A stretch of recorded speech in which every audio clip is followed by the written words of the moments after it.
So for those who are saying, why don't you guys go arrest the drug dealers? Why don't you guys go arrest the violent criminals? Here's my answer to you. We've done the job repeatedly, over and over and over again. It is not your department that's failing you. It is the system that's failing you. Unfortunately, right now, it's pretty bleak. With the passage of Prop 47, AB 109, which is exacerbating our crime, and also a kind of a hands-off approach that government is implementing now with the homeless, I don't expect it to get better anytime soon. As a matter of fact, from 2006 to 2010, we had Skid Row virtually clean and safe. After 2010, after the Levon injunction and all these other lawsuits, Skid Row basically went right back to its heyday, and now it's even worse than it was when we first cleaned it up.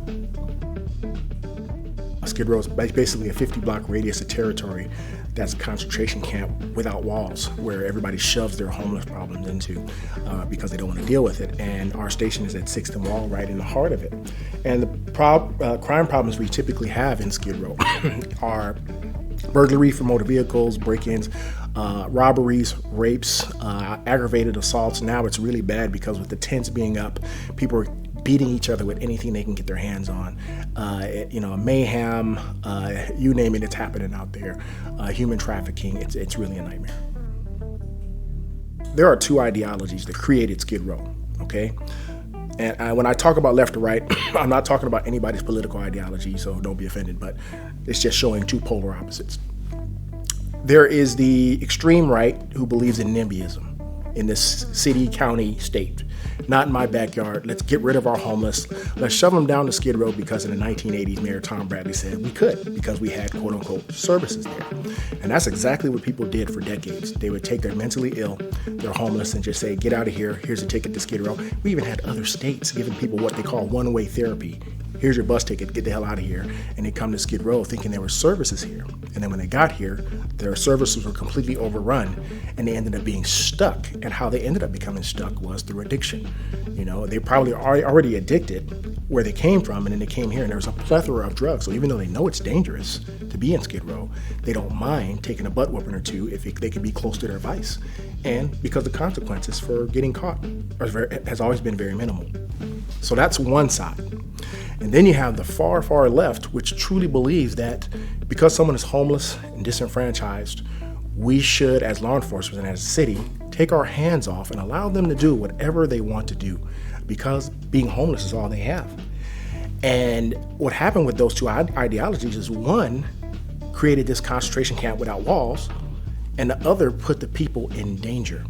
In severe danger because you had people on top of each other. You had gangsters, Crips and Bloods, who come in under the guise of homelessness and prey on the people's addictions. And what people need to understand about Skid Row homelessness, it's not like homelessness nationwide. We know nationwide what homelessness is attributed to. We're talking about no jobs, a recession that we're slowly coming out of, poor education. I would even throw in racism, because sadly a lot of people are behind the curve because of generations and generations of racism that we're slowly trying to come out of in this nation. And mental illness, but that's nationwide. But in Skid Row, this 50-block radius we call Skid Row, the driving force keeping the majority of people out there that you see is addiction and crime. And that's not demonizing them because I really care about them. If you know anything about me, no one cares about them more than me. But I have to tell the truth because someone listening to this right now might say, you know what? How can we fix this from a truth-based foundation? And that's where I'm coming from. And that's what I try to tell people. I get angry when I keep seeing these news reports about whenever something happens in Skid Row between our officers and the community, which is rare. We rarely get into fights with the people. We rarely get into shootings down here. But let one thing happen, and the first thing the papers say is, the officers need training with mental illness. My God, my officers can teach a class on mental illness. We know who these people are. But when there's that barrier called addiction that's in front of the core issue, which is the mental illness, not even the best trained mental health clinician can get through that barrier. That's why they call us. It's called dual diagnosis for a reason. There's a big barrier of addiction and being under the influence we have to get through. And that's why these confrontations happen, not because of a lack of compassion or a lack of training. And that's the truth. Sometimes it feels hopeless, but I won't quit. I won't quit. So what really needs to happen for these people is our public officials, our judges, our courts, really have to take a serious look. I get it. If you want to make possession a misdemeanor, I'm actually for that, as long as there's teeth that gets them in the programs. But that doesn't exist now. We need to revamp the laws where we can at least hold them longer, build housing for them where they can be managed and supervised. And that has to happen now, not later, not 10 years down the road, in my opinion. If I could snap my finger and make it happen, I'd do it today. But there does have to be some level of involuntary care to get them right before you release them, instead of just releasing them.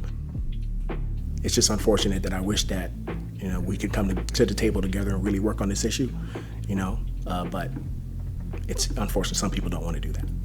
And I'll leave it at that.